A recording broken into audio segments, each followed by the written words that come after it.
La cosmogonie est un peu le cadre général dans lequel on s'imagine que peuvent évoluer l'ensemble de nos théories.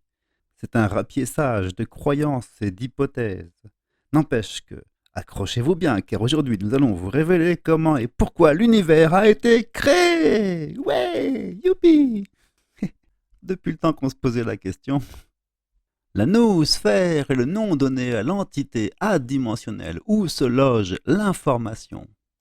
L'évolution génétique, mais aussi les sensations, les idées, les souvenirs, les lois morales, ne sont pas une émergence de notre cerveau. C'est le cerveau qui est une émergence de la noosphère.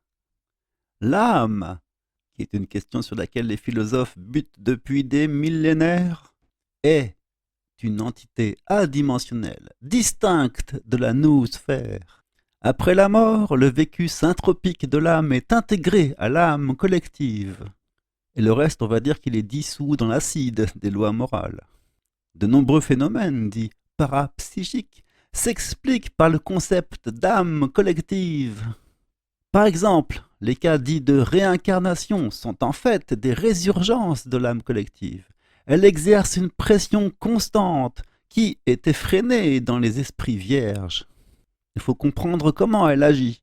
Les causes sans contact sont le nom donné par le philosophe Raymond Ruyet aux phénomènes qui ne peuvent être expliqués par de simples chaînes causales.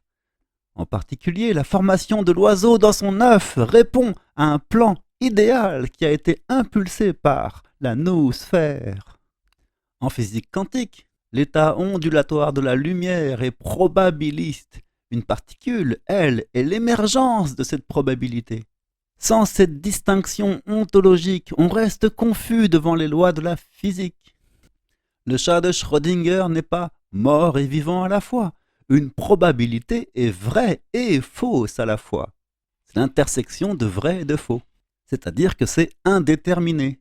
Le seul mort-vivant dans cette histoire est celui qui s'étonne de voir de ses yeux des choses qui n'existent pas encore. La probabilité appartient au futur. L'émergence appartient au présent. Le cadre prédictible 3D concerne les objets déjà existants.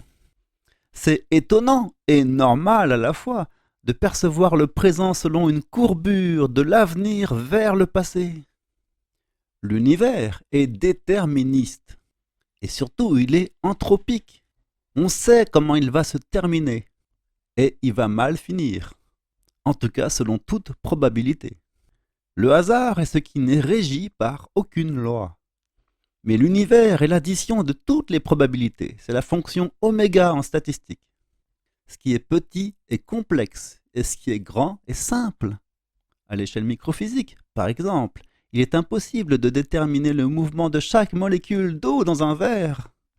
Mais à l'échelle macroscopique, il est facile de mesurer l'addition de toute cette agitation. C'est la température. Ainsi, à l'échelle macroscopique, on peut percevoir comment sera la fin de l'univers, mais seulement statistiquement. Car il se passe que nous observons un univers parmi une infinité qui ne sont pas viables théoriquement, une galaxie parmi une infinité d'âges, une étoile qui est à la bonne taille, et une planète qui est à la seule et unique bonne distance de son étoile. Puis on observe une planète qui a la bonne composition chimique et qui suit une évolution génétique qui est improbable, jusqu'à ce qu'apparaisse l'humain. La loi de Murphy, c'est tout ce qui doit arriver arrivera. Et nous, on est en plein dedans. On est vraiment l'exception de l'exception de l'exception de l'exception. Et le hasard, lui, n'a aucun effet sur l'échelle macroscopique. Mais alors, que se passe-t-il si on introduit un facteur macroscopique capable de rompre avec le déterminisme de l'univers? Parce que la question se pose, si l'univers devait se produire exactement comme il avait été prévu, il n'y aurait aucun intérêt à le créer. Ce facteur macroscopique qui brise le déterminisme de l'univers n'est rien d'autre que la liberté.